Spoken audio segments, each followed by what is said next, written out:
Tá. Olá, pessoal. Eu, doutora Camille Rocha Rizegato, estou aqui com os meus colegas e amigos do Projeto Gerassol hoje para trazer bastante informação de qualidade para vocês, para um tema extremamente relevante, que é quando de fato a gente precisa procurar ajuda quando está com dificuldade para engravidar. Acho que é um tema que todo mundo tem dúvida, no final das contas, e a gente está aqui para trazer de uma maneira bastante clara e elucidativa. Eu vou começar a estar falando com vocês, me apresentando um pouquinho. Então, eu sou médica ginecologista, sou natural do Rio de Janeiro, já estou aqui há 19 anos em São Paulo, e durante a minha trajetória aí na área da ginecologia, eu achava que eu ajudava muitos os casais fazendo a parte de investigação, e quando chegava na necessidade do tratamento mesmo, acabava que eu encaminhava para colegas e perdia a paciente. Isso começou a doer no meu coração. Foi aí que eu vi a necessidade, né, de me inteirar um pouco mais, de aprender, e acabei passando pela pós. Eu sou filha do Gera, né, e todos nós somos, na verdade, e acabei passando pelo instituto, onde eu acabei de me apaixonar e verdadeiramente entender e conhecer sobre os tratamentos na área. Então, queria, né, estou aqui com a doutora Tamires, doutora Zoila, doutor Fábio Sakai. Eu queria que eles contassem rapidamente como é que foi a história até, né, a área da reprodução humana, para a gente começar a falar sobre esse tema. Vamos lá, Tamires. Vamos lá. Então, eu sou Tamires, eu sou médica. Eu me formei ginecologista e obstetra aqui em São Paulo, pela Escola Paulista de Medicina, onde eu fiz toda a minha formação médica, ginecologista. Depois eu fiz videolaparoscopia e atuo na área de endometriose. E aí fui me especializando, mas percebendo que o meu cuidado ainda exigia um pouquinho mais de pesquisa. Os casais, às vezes, as pacientes não tinham dor, eu tratava, operava, mas aquelas que não conseguiam engravidar, eu precisava dar uma ajuda de alguma forma e ajudar no seguinte, como a Camille falou, aumentar o tratamento, melhorar o tratamento. E aí entrei na área da reprodução, me apaixonei, não consegui largar. Hoje, mais da metade da minha vida é só voltada para a reprodução humana e gosto muito. É uma área que a gente se envolve com os casais, em que a gente vira um pouco apoio e cada vitória a gente vai conquistando junto. Então, é isso. E você, Zoila? Então, eu sou a doutora Zoila, sou peruana, já estou aqui no Brasil 23 anos, fiz a conta que já passei mais anos aqui no Brasil que na minha terra.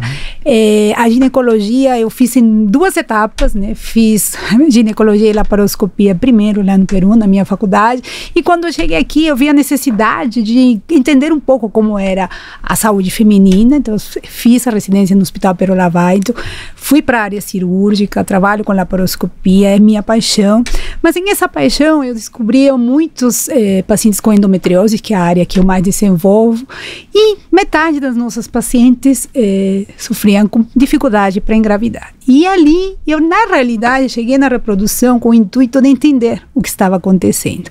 Mas a reprodução não funciona assim. Ou você se apaixona e faz um longo relacionamento, ou de repente não é para você. E era para nós todos assim. Eu realmente me apaixonei, descobri que em cada casal, em cada história, além do aprendizado e do desafio, você crescia também como ser humano. Acho que a gente cresce com cada história de cada casal. E hoje também, grande parte da minha vida dedicada às pacientes com infertilidade, principalmente aquelas portadoras de endometriose, que provavelmente a gente conversa um pouquinho mais para frente. Tá certo. Então, né, como a Camille falou, eu sou o Fábio Sakai, acho que eu sou um dos mais antigos aqui da nossa turminha aqui hoje, né? Eu sou da segunda turma do curso de pós-graduação. Todos nós fizemos o curso de pós-graduação do Instituto, né? E a minha paixão pela reprodução humana também veio dessa parte, né? De começar ter uma formação básica e já fui depois na residência, né, na subespecialidade para a área de endoscopia ginecológica, como a maioria de nós, né, essa história é muito recorrente entre a gente, né? Amor. E vivendo muito a paciente com endometriose, né? Até um caso familiar da minha irmã também teve endometriose, na época, isso já 20 e tantos anos atrás, até conheci o Dr. Jody assim, né? E operando ela e fazendo naquela época cirurgias para tentar melhorar a parte reprodutiva, e acabou dando certo. Aí você foi se inteirando e, como vocês falaram, né? Faltava uma parte, né? Você perdia, não fazia todo aquele acompanhamento da paciente.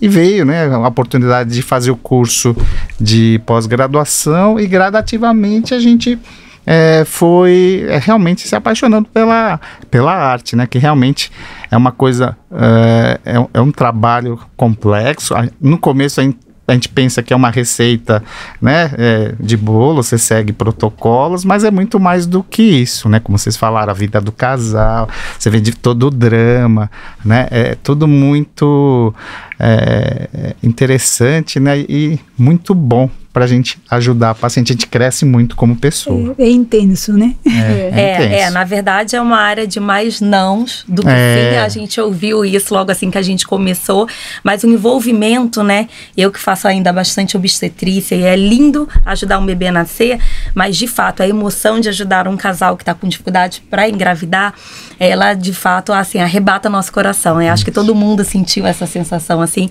e acabou se apaixonando pela área, né? Mas ainda assim a gente acaba vendo que, por mais que a gente tenha divulgação, né, tanta rede social e tudo, ainda tem muita gente que se perde nesse caminho da espera, do deixa pra lá, e você é muito estressada, e por isso que você não engravida. Eu acho que esse é o motivo principal da gente estar aqui hoje, tentando, né, desmistificar um pouquinho e também ajudar esses casais a tomarem coragem desse passo. Né, que às vezes eles se perdem muito no ginecologista geral ou num clínico, achando que está fazendo alguma coisa, que está evoluindo e não. Então, Tamires, o que você acha da importância, né, da gente estar aqui conversando hoje sobre isso? Olha, para mim é extremamente importante, porque no geral as pessoas divulgam assim, olha, esqueceu uma pílula, engravida, né? É muito divulgado, tenha medo de engravidar, cuidado com a gravidez. E o planejamento familiar tem mesmo que divulgar, né? Tem que falar, olha, se você não quer engravidar, tem que planejar. Mas e quando a pessoa quer engravidar e não tá rolando? Aí parece uma quebra de expectativa, porque parece tudo bem você não querer engravidar, mas o você tentar engravidar e não conseguir engravidar, aí é um choque. Aí é uma coisa que você não consegue dividir com a amiga. Você não vira numa rodinha e fala, tô tentando engravidar, não tô conseguindo. Com as amigas a gente divide. Ai, o que você tá usando de método? Nossa, minha ginecologista passou esse método pra mim, tô ótima, vai lá falar com a sua. Agora, ninguém vira pra uma amiga ou outra e vira, nossa, tô tentando engravidar com meu marido e não estamos conseguindo. No geral, é uma coisa muito íntima, muito fechada. É um tabu. E essa questão de não conseguir engravidar, por vezes cai muito na mulher, né, de uma questão, uma culpa, quando não, a infertilidade é uma coisa do casal, né, e quando que eu tenho que procurar ajuda, quando que eu tenho que me preocupar? Se você tem alguma doença ou algo que possa acometer ou prejudicar a sua fertilidade de alguma forma, procurar depois de 6 meses que está tentando engravidar, não está usando nenhum método, tem relação com uma frequência de pelo menos 2 vezes por semana aí, passou 6 meses e não conseguiu engravidar, é importante procurar um profissional especialista, um profissional que atua na área de reprodução humana, né? Porque a gente às vezes recebe casais que passaram 4, 5 anos aí tentando, e é uma expectativa e uma frustração, e aí no final do mês menstrua, quando menstrua chora, aí a cobrança do marido de ter a relação naquele período. Então, assim, a procura deve ser com 6 meses quando tem algum fator de risco ou após 12 meses de tentativa, né? Porque aí não conseguiu engravidar, alguma coisa tem. E esse alguma coisa tem não significa sou infértil, o meu esposo é infértil. Porque às vezes o medo de procurar é o medo de descobrir, né? Quem procura acha cura, né? Eu falo isso pro câncer, mas quem procura acha o tratamento e o caminho, que por vezes pode ser uma orientação, uma medicação, um tratamento, mas é com algum especialista e junto que você vai procurar. Isso que ela falou é muito importante, né? Ter esse conceito, né? De se eu tenho algum problema, né? Que nem cada vez mais a gente vai falar um pouquinho de endometriose, mas tá muito na moda tudo isso, né? Março amarelo e tal.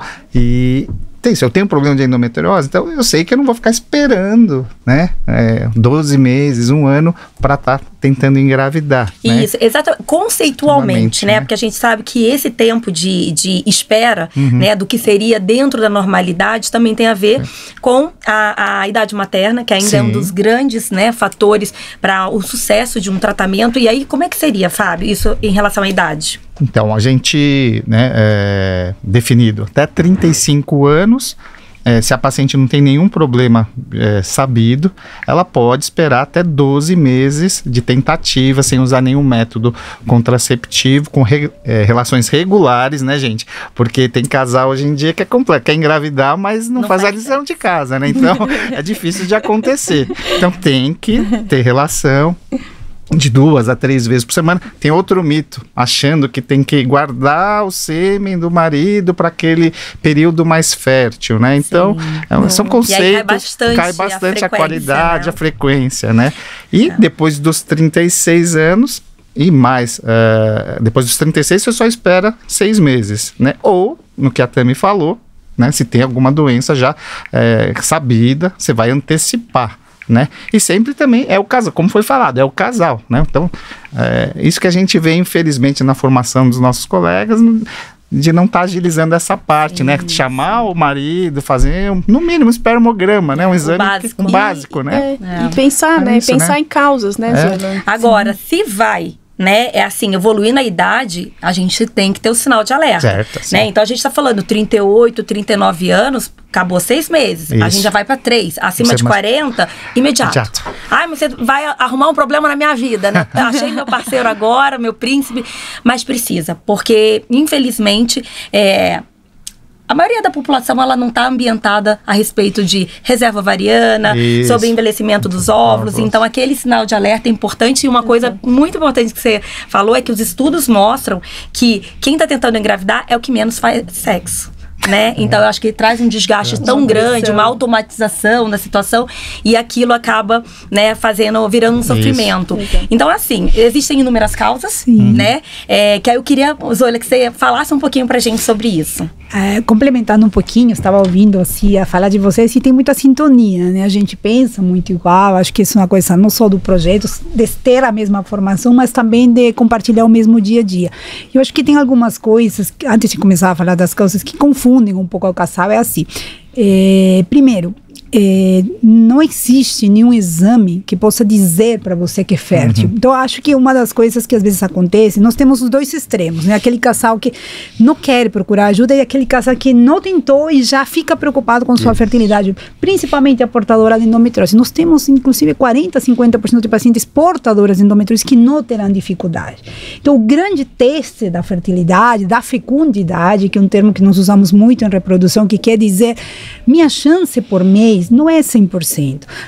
No mínimo 6 meses, porque nesse tempo existe uma proporção de pessoas, de casais que conseguirão. Então, quando a gente fala em fecundidade, é uma coisa bem diferente. Eu tenho uma chance. Então, uma coisa que nós queremos dizer é a tentativa espontânea é válida, não importa a idade que tenha. Quando a gente fala em procurar, a gente fala assim, vamos a investigar, vamos a tentar encontrar algumas coisas que inclusive podemos resolver. Às vezes é uma deficiência vitamínica, às vezes é um estilo de vida inadequado que o casal não se atenta. Então, quando a gente fala em procurar, uma coisa super importante, acho que todos nós falamos isso, não é fazer fertilização in vitro, é começar a entender que esse processo pode ter algumas mudanças necessárias ou algumas dificuldades que nós podemos agir e o tempo da sua espera, inclusive, encurtar, a frustração, tudo que vocês já falaram. Então, essa é a primeira coisa que eu queria complementar.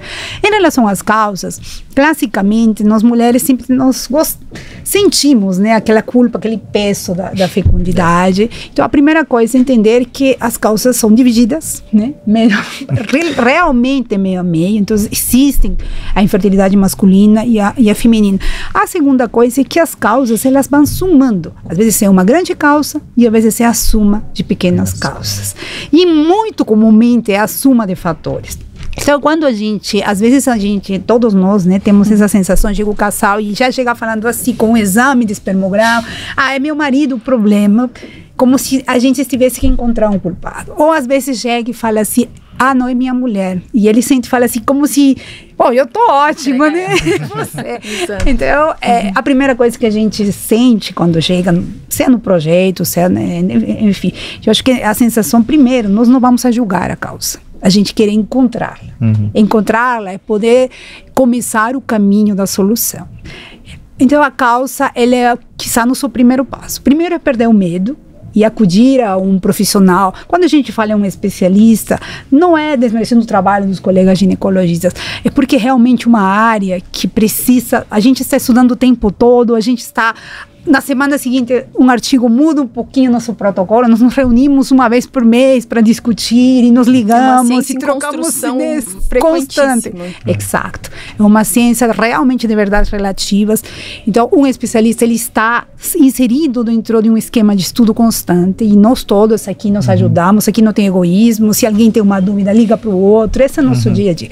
Então, a primeira coisa é isso. Por isso que a gente orienta o especialista. Em relação às causas, classicamente elas são divididas, não significa, o corpo humano ele é uma integridade, mas a gente as divide para facilitar o entendimento do paciente e nosso trabalho. Então a gente divide problemas de ovulação. Aí o fator idade, nós vamos voltar um pouquinho nesse assunto, porque nós nascemos com um número de óvulos e eles não vão nascer depois. Então, quando a gente chega, a gente coloca 37 anos como unidade aí de corte, mas quando a gente chega nessa fase, a velocidade de perda é maior e a perfeição com que esse processo que o óvulo tem para ser um óvulo capaz de virar um bebê, ele começa a diminuir. Nossa taxa de alterações do embriãozinho pode ser maiores. Então, nós temos essas duas dificuldades. Nós diminuímos a quantidade e a qualidade cai. Nós temos também, nós temos um ponto de encontro, né, que é a tubo-uterina. A gente fala isso em várias lives, em várias situações. Ela é um fator bem importante e ela é provavelmente uma das causas que mais comumente leva diretamente para um tratamento de fertilização in vitro. A gente vai voltar nesse assunto. Nós temos as causas masculinas também e nós temos doenças como a endometriose, que a gente já falou e que são parte comum do nosso dia a dia da infertilidade. Mas, às vezes, como a gente falou, às vezes a gente não encontra uma causa grande, mas às vezes a soma de pequenas causas, cuidado de estilo de vida, fumo, sobrepeso, uso de anabolizantes, enfim, uma série de pequenas coisas podem levar-se à infertilidade. Eu acho que nós podemos falar um pouquinho de cada uma delas. Na verdade, temos inúmeros, né? Se a gente for botar dificuldade para engravidar, a principal causa é a síndrome dos ovários policísticos, que é um clássico, né? Da parte de endometriose, lembrar que somente 50% das portadoras de endometriose, de fato, elas vão ter dificuldade para engravidar. A gente não pode esquecer da parte masculina, que é tão negligenciada. Isso também é culturalmente negligenciada. Graças a Deus, o mundo está evoluindo, estudando mais esse homem, né? Pra a gente lembrar que 50% desse embrião é feito pelo homem. E a idade paterna também é importante. Isso, também não tem. adianta só falar, a mulher tá envelhecendo. O homem também. Eu não sei vocês, mas quando habitualmente chega o casal em que o homem ele tem a principal carreira, a principal causa de infertilidade, eles chegam ou cabisbaixos ou agressivos, né? Como se fosse uma perda parcial da masculinidade. E isso é difícil, muitas vezes, para o casal chegar até o especialista de reprodução humana. Vocês percebem isso? Porque não tem relação da virilidade da vida sexual com a fertilidade. Gente, eu acho que assim, a gente tem que tirar esse peso dos homens. O homem não engravida, gente. A gravidez se faz junto. Então, essa ideia assim, histórica de o homem ter que dar um filho pelo amor de Deus, temos que tirar esse peso dos homens. Mulher, né? Às vezes os casais chegam, não sei se já perceberam, os casais chegam e rola um momento assim, que passa pela cabeça da mulher. Se ele não tivesse comigo, ele já teria conseguido ter um filho. Se ela não tivesse comigo, ela já teria o filho que ela tanto quer. Então, às vezes, a composição daquele casal, porque a infertilidade é do casal, né? Se não for uma produção independente, um fica pensando no outro de tanto amor por vezes que tem, que a gente fica ali no meio dessa história pensando, nossa, se eu não tivesse com ela, talvez ela conseguisse. Quando não é um conjunto, a gente vai trabalhar com conjunto. É um sonho do casal, né? É um projeto você do casal. Escolhe alguém para ter um filho e juntos, assim, a ideia é isso, desmitificar toda esse peso que de ambos. Exatamente, que carrega. E muitas vezes também ir num especialista de reprodução humana, ele pode simplesmente fazer pequenos ajustes nutricionais, hormonais, que otimizam a fertilidade natural. Então, às vezes, você pega um paciente que está pronto para começar algum procedimento, engravidou espontaneamente. Então, é lindo, né? Na verdade, assim, Tamires, quando eles chegam, né, quais seriam os exames básicos para começar a investigar esse casal? Então, habitualmente, como a Zoila até comentou, a gente precisa primeiro entender a história, desde quando que a gente tá sem usar método, tá tentando, relação sexual tá tendo, tá fazendo a lição de casa, não tá fazendo. Então, primeiro a gente precisa tirar uma história do casal. Então, não adianta, no geral, ir só a mulher na consulta com o profissional da reprodução. A gente olha o casal. Por vezes, um ou outro tem algum compromisso, mas a gente precisa entender um todo. Então, a participação desse conjunto, dessas duas gurias, dos dois guris, da pessoa só da produção independente, seja quem for, quem está sendo cuidado, a gente precisa conversar. Então, ter uma boa história, entender o que está acontecendo é a base do cuidado. Examinar, e aí a gente às vezes precisa de alguns exames complementares que nos auxiliam a guiar. Então, um ultrassom transvaginal simples, a gente já consegue ter alguma ideia. Tem um endometrioma, tem um pólipo dentro do útero, será que ela teve um aborto, ficou com uma sinéquia? Então, o exame simples, que a gente já faz lá na primeira consulta, passou com a gente vai examinar, já passa o ultrassom, já consegue ver muito, examinando e vendo no ultrassom. Os rapazes, no geral, os guris, a gente precisa de um espermograma. É essencial? É essencial. Porque a base para eu conseguir ver se a célula, que é o espermatozoide, ele teria um potencial para conseguir atravessar todos os caminhos. É como se eu falo assim, como se eu subir os Andes. Entendeu? Tá treinado? Né? Ele consegue suportar as diferentes alturas, ele vai rápido, vai devagar, tá equipado com os equipamentos para subir ou não? Só com o espermograma que eu vou conseguir ver se tem tudo isso. Ou se não, se ele vai morrer ali na base dos Andes e não vai ter nada. Então, assim, nesse conjunto, espermograma, resumidamente, ultrassom transvaginal, eu preciso ver se as tubas são pérvias, então, por muitas vezes eu peço um exame que é a histerosalpingografia, que é temida, né, mas guiada, orientada para fazer com um profissional adequado, que sabe fazer, quando usa o contraste mais aquecido, enfim. Tem muitas maneiras e maneiras de fazer o exame, e ele é essencial porque ele é o que mostra pra nós se existe essa ponte que a Zoila falou, se existe esse jeito. Pode ser um espermatozoide Chuck Norris, mas se não tiver uma ponte pra ligar ele lá no óvulo, não chega, não tem como. Então, assim, são histerosalpingo, ultrassom, exame físico, história, espermograma, são um pouco da base do que a gente precisa para entender. Né? Exames laboratoriais, porque pensando numa das principais causas femininas, por exemplo, que é a SOP, se menstrua, se não menstrua, como tá a parte hormonal, entrou na menopausa, os rapazes da mesma forma, estão usando alguma medicação, algum suco, como dizem os jovens, né? Tá tomando alguma coisa aí, tá mudando os hormônios dele, então, assim, é importante a gente ter esses exames para auxiliar a guiar nessas causas que a Zoila falou. Sim, sim. Eu sempre costumo falar que, assim, dessa primeira consulta, né, que eles sentaram, a gente entendeu, pediu os primeiros exames, o mínimo que você tem que sair de lá é entender o que tá acontecendo no seu corpo. Tem casais que vão optar por seguir adiante, mas tem casal que, pra eles, a gente só queria entender e eles não querem seguir e tá tudo bem. Né? A gente também tem que respeitar. Mas ao mínimo, eles têm esse direito de falar, olha, não tá acontecendo, tem alguma coisa. E se existe um diagnóstico sofrido, é a ESCA ou ISCA, né? Que a gente costuma falar. Exatamente. Sem etiologia definida, até 20% pode ter, e que na verdade a gente brinca que etiologia tem, só ninguém descobriu. A gente não descobriu ainda. Exatamente. É até isso, né? A pessoa levantar e falar, não tem nada, relaxa, né? Que a pessoa fala, tá muito nervosa, vai viajar. A gente na reprodução, acho que é o único lugar que a gente não fala esses termos, né? Jamais. Relaxa, não, e não está nervosa. Outra coisa que é importante, hoje, a Tamires falou dos exames básicos, né? E a Casa falou muito bem, uma boa história clínica é a base de qualquer coisa. Hoje tem muitos exames, vocês, principalmente nas redes sociais, né? Às vezes, inclusive, gente prometendo que aquele exame vai fazer a diferença, ou coisas do estilo. Obviamente, a gente gostaria, nós gostaríamos que existisse um único exame capaz de nos dar respostas, mas a vida real não é assim. Então, muitas vezes, em um primeiro momento, você pode não fazer aquele exame, às vezes são exames muito caros, difíceis. Então, por que não passamos para fazer tudo? Porque, primeiro, que existe o limite emocional e o limite financeiro. Então, nós temos alguns protocolos baseados em aquilo que o paciente, aquele que o casal nos traz. Às vezes, esse exame que não foi pedido num primeiro momento se torna necessário num segundo momento. Então, é por isso que o segmento, a perseverança sempre levam à vitória. Então, muitas vezes as pacientes sempre, né, questionam, olha, por que eu não fiz tal exame? Às vezes conversam, tem grupos, né, conversam muito, porque de repente para você naquele momento não é. Então, a individualização é muito importante. Não, com certeza. E aí, passada essa primeira fase da investigação, né, o casal ele vai voltar, sempre tem direito a um retorno. E quando a gente for propor tratamento, quais seriam as propostas de tratamento? Me fala isso, Caio.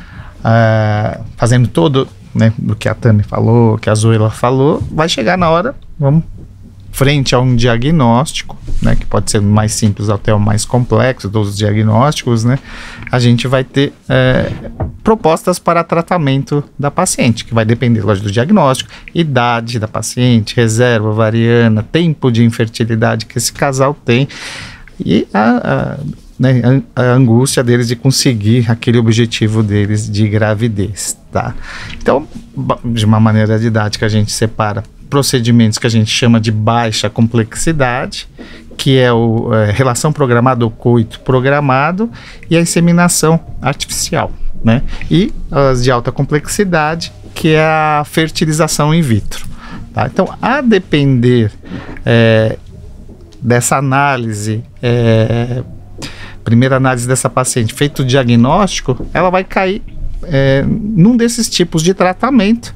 E a gente vai discutir eficácia, né? Porque todo tratamento, né, que a paciente faz, que a gente, né, vocês percebem, lógico, isso daí, se ela não atinge aquele objetivo, porque ela acha que o primeiro tratamento vai ser resolutivo, desde um coito programado, é uma fertilização. Ela quer, num primeiro momento, obter a gravidez do casal, né? E a frustração é enorme. Então, a gente precisa conversar muito para ela estar sabendo onde está indo, que caminho, né? Ela também falou, né, da jornada de subir os Andes, mas é uma coisa, tem que saber a jornada até conseguir essa gravidez. Então, nos casos mais simples, então por isso que a gente falou quando deve procurar uma especialista, ajuda, né? Então, quanto mais, assim, lógico, né? Falou em relação à idade, lógico, pacientes mais novas que vão ter, logicamente, uma reserva ovariana melhor, e depois de fazer todos esses exames, se não tiver doenças associadas muito graves, como a gente falou, pequenos ajustes, não corrigiu com as vitaminas, com antibióticozinho para algum corrimentozinho, às vezes, né, que a gente fala, condições para fazer esse tratamento mais simples, né? Geralmente são pacientes, você falou, anovuladoras crônicas, que é a causa mais comum, que é a síndrome do ovário policístico, então é um ovário funcionante, mas que não está fazendo aquele objetivo dele, que é ovular, tá? E aquelas pacientes que não tem sem causa aparente, né? Para fazer um tratamento de uma relação programada, né? Que são os tratamentos mais simples, né? E quando tem associado um problema, um fator masculino, né? Porque o que é a inseminação? Qual que é a diferença desses dois? É que a gente vai manipular o sêmen do marido para dar uma ajudada nele, dar uma, entre aspas, né, tirar o que atrapalha, né, dar uma carona. Uma carona, né, nesse espermatozoide, e a gente vai colocar, a gente faz o tratamento, a gente estimula esse ovário, pequena estimulação, e coloca esse sêmen dentro do útero dessa paciente, e o encontro entre o óvulo e o espermatozoide se vai dar espontaneamente nesses dois tratamentos. Então, são tratamentos mais fáceis, que não requer grandes recursos. As medicações, a maioria das medicações são via orais, então o custo é menor, dá para fazer muita coisa em consultório, né? E essa é uma primeira parte dos tratamentos, né? E nos casos mais complexos, quantas vezes a gente vai... Esse é um outro dilema, né? Devido à frustração da paciente, né? Você faz uma, né? E tem... Aqui no Brasil, infelizmente, tem um custo, né? Então, a gente sabe que, assim, 3 tentativas, você vai ter um risco, uma chance acumulativa de aproximadamente 50%.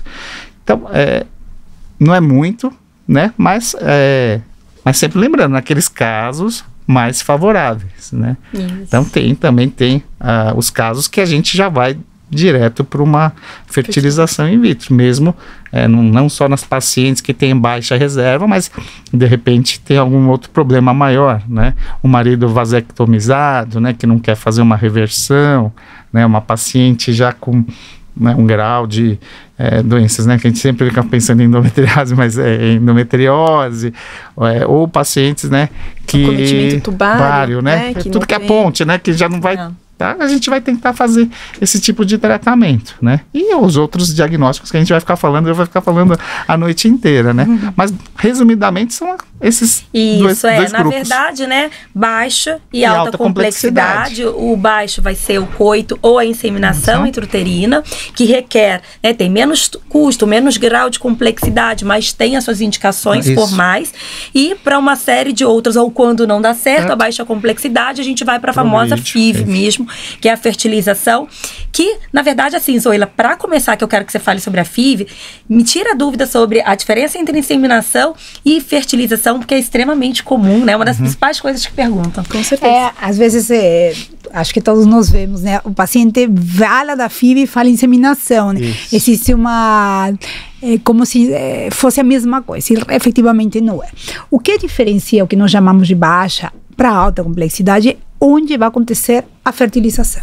Então, o que é a fertilização? A fertilização é aquele momento mágico quando o espermatozoide vai se juntar com o óvulo. Naturalmente, acontece em aquela ponte que a gente vem falando, que é a tuba uterina, que são duas, né? A gente tem 2 ovários e tem 2 tubas. Mas, por algum motivo, essa fertilização não está conseguindo acontecer. Então, quando eu faço baixa complexidade, namoro programado, já falou, né? Você tem um fator ovulatório, você vai ajudar e vai dizer, olha, agora é a hora, vamos namorar.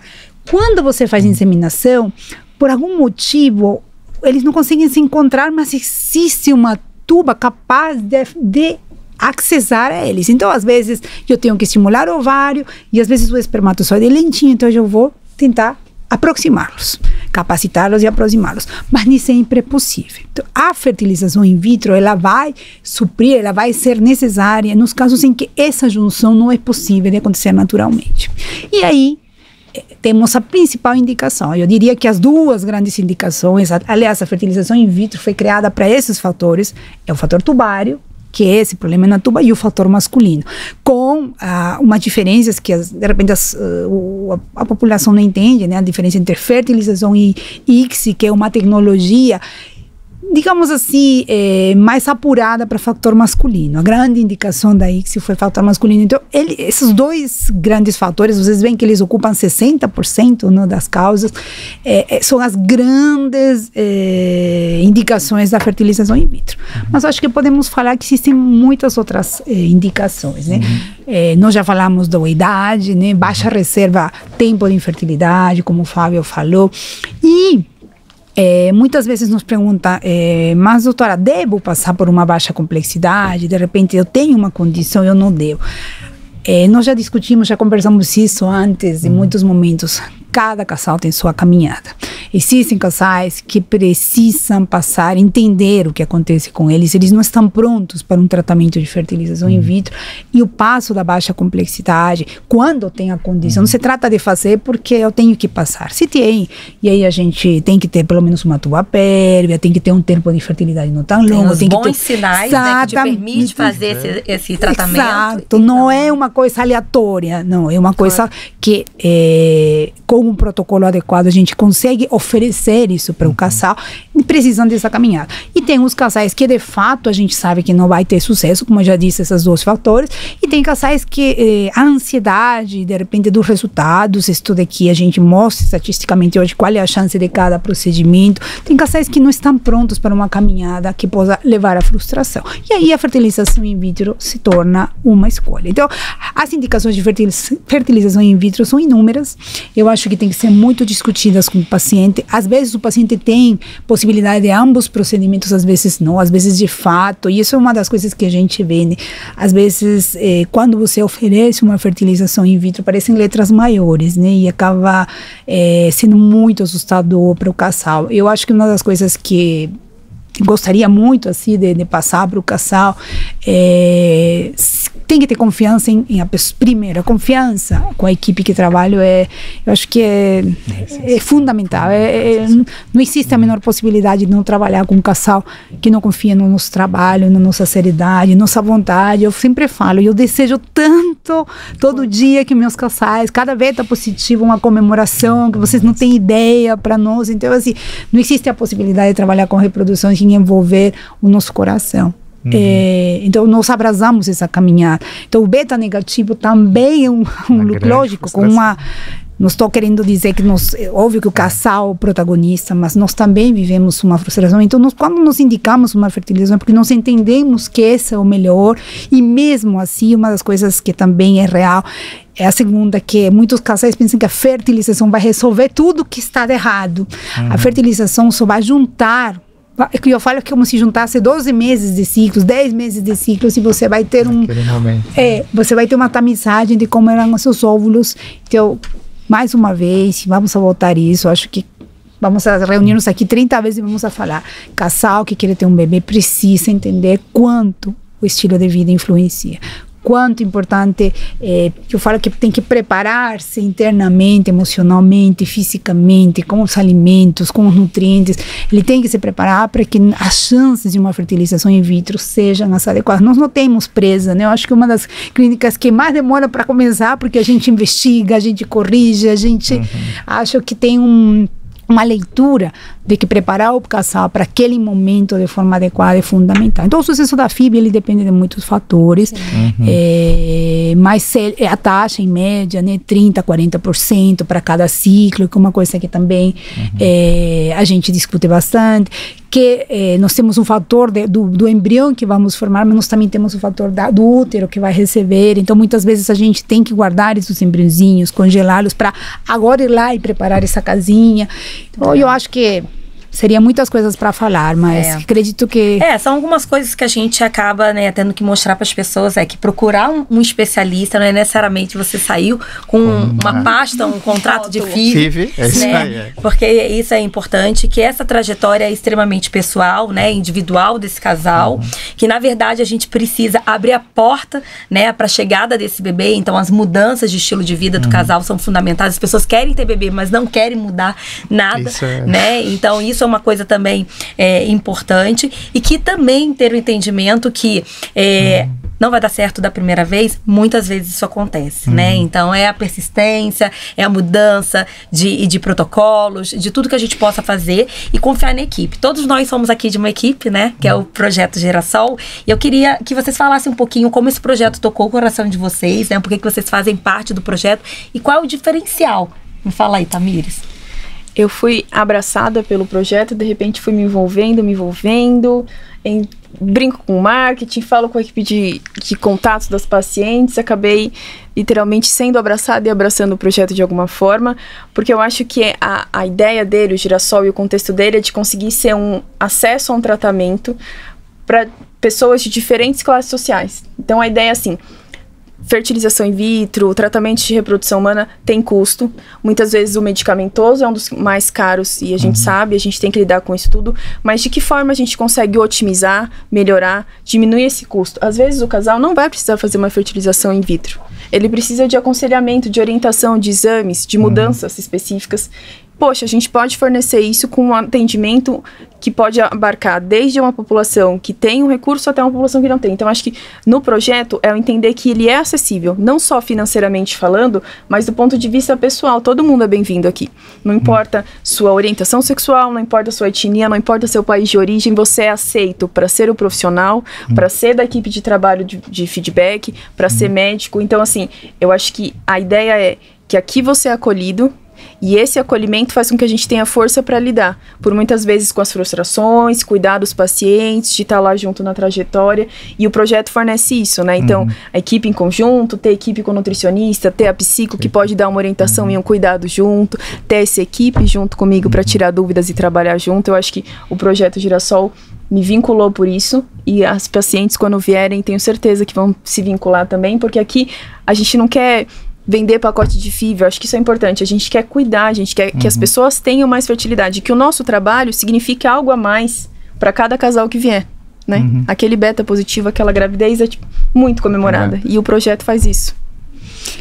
E eu acho que a palavra projeto, né, ela diz tudo. Que realmente é um projeto que integra, desde a pessoa que abre a Girassol, né, 7h30 da manhã, e a enfermeira tá todo mundo aí, com um sorriso, contando o dia, perguntando por aquele caso. Então é isso, o projeto é um grupo de seres humanos que se junta para um objetivo, e nosso objetivo é isso, é famílias se formando das diferentes formas que elas entendem que tem que se formar, e um trabalho constante, e a outra palavra é acessibilidade. Eu acho que a equipe é uma equipe de especialistas. Eu acho que uma das coisas, quando a gente fala em acessibilidade, a gente tem a qualidade como um nosso top assim, de trabalho. Nós somos todos, acho que todos na equipe, nós formamos no Instituto Gera, entendemos a mística de nossos professores, de toda a equipe, das embriologistas, e eu acho que fomos sendo moldeados para trabalhar em uma área humana com conhecimento e humanidade. Então é isso, eu acho que É isso que me trouxe o Girassol e por isso estamos aqui hoje conversando em um horário assim, depois de um dia de trabalho juntos para ajudar vocês, né? Aí eu vivi, né? Eu fiz a turma de 2008, né? E a gente estava discutindo, tentando lembrar quando tinha sido, né, organizado, porque sempre teve esse atendimento, mas era de uma tão organizado. E esse projeto foi amadurecendo em 2012. Começou de uma forma melhor, e cada ano vem melhorando, se aperfeiçoando, né? E o que a Tami falou, o que a Zoila falou, né? São profissionais de excelência, né? Que tem essa vontade, né? De ajudar esses casais, né? Essa acessibilidade, né? O objetivo nosso é ajudar esses casais a atingir o objetivo maior deles, né? Que é ter o bebê em casa, né? Exato. Da melhor forma possível. Exato. Tá? Então é isso que, né, faz a gente continuar ainda, né? Eu já tô faz um tempo e a gente continua lá toda quinta-feira. É difícil de aumentar um pouco o horário, mas na quinta, toda quinta lá, vai lá, conduz os casos, né? A gente tem histórias e histórias, né, para contar, né, de alegrias e, né, infelizmente também de outros casos que a gente vai aprendendo um com o outro e é todos isso nós que fizemos, né, a nossa formação no Instituto Gera. Tem um laboratório lá, que é o LabFIV, o Dr. Jorge, que criou toda essa história, né, muito respeitosa na área da reprodução humana, que a gente é muito grato, nossos professores de excelência, né, que estão lá também nos acompanhando em toda essa trajetória. Então, a qualidade é inquestionável. Né? A gente sempre ouve, né? Tem muitas pessoas, né? Graças a Deus, a área da reprodução humana está tendo cada vez mais especialistas e tudo. Nós temos a opção, existem opções, sim, do SUS, né? De atendimento na área da reprodução, tem, mas infelizmente o acesso, ele é difícil e tem uma série de limitantes, né? Em relação à questão de idade. Existem as clínicas, né? Que estão lá no topo e os projetos, né? Nós somos um dos projetos que tem aqui em São Paulo, que traz, né? Verdadeiramente essa oportunidade do casal sonhar. Com pessoas que trabalham na clínica lá do topo, mas também estão trabalhando no projeto, porque a qualidade de quem está atendendo, a qualidade da embriologista do laboratório não é menor.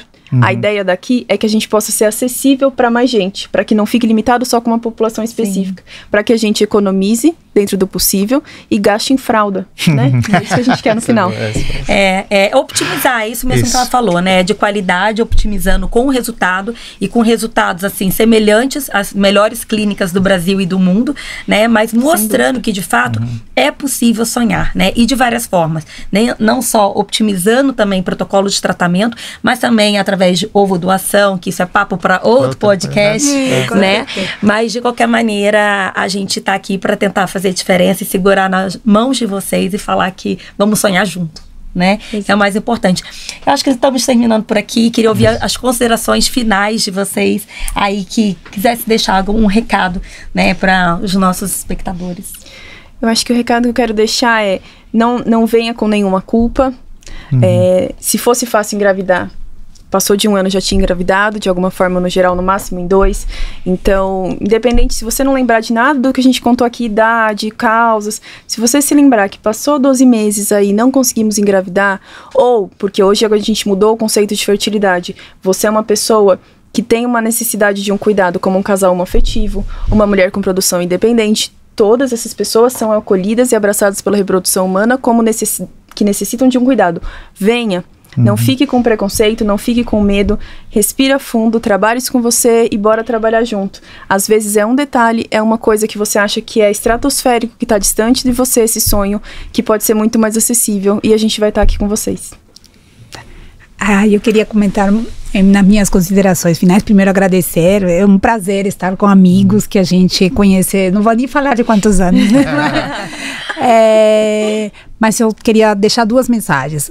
Nós falamos muito de casais, mas eu queria deixar uma mensagem para nossas aí amigas solteiras que olham para a maternidade, mas não querem atrelar, tem que conhecer o pai do meu filho, né? E eu acho que hoje uma das grandes coisas do século XXI é que nós temos a liberdade de poder planejar nosso futuro reprodutivo e sonhar com um parceiro. que possa se tornar o pai de nossos filhos, e na hora que nós estamos, exatamente, na hora que nós estamos prontos. Isso pode ser aos 40, 45, mas aí nós temos a preservação de óvulos, que eu acho que é uma coisa não é obrigatória. Acho que não é todo mundo que sonha com a maternidade. Eu acho que cada um tem uma história e está tudo bem. Eu acho que nós temos que ter uma conversa. Estou com 30 anos, 31 anos. Eu acho que tem que ter uma conversa, orientação. Não vai na conversa das amigas, da vizinha, da prima, que é muito caro. Não, hoje é acessível e real para uma mulher que trabalha, que tem sonhos futuros. E a segunda coisa é: acredite que é possível. Eu acho que o medo é uma das coisas que mais paralisa o ser humano. Então, o medo muitas vezes faz adiar o tempo, passar aquele time onde suas chances são melhores. Então, acredite, vai atrás, trilhe sua caminhada, a sua, não faça pela história de outra pessoa.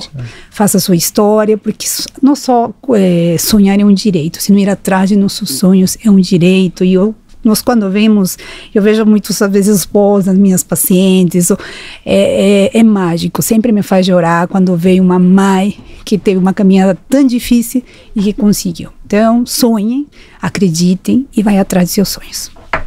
Muito bem. E para só complementar, né, elas falaram praticamente tudo, né? Mulher fala, viu? Fala. E é isso, né? A gente está aqui nesse projeto, né?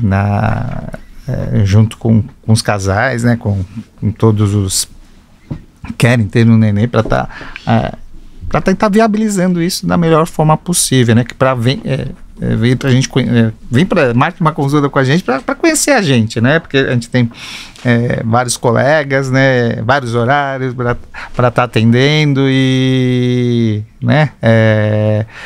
Estamos só aí, vir, né? É só vir, né? E conhecer a gente, né? Que realmente, como você falou, né?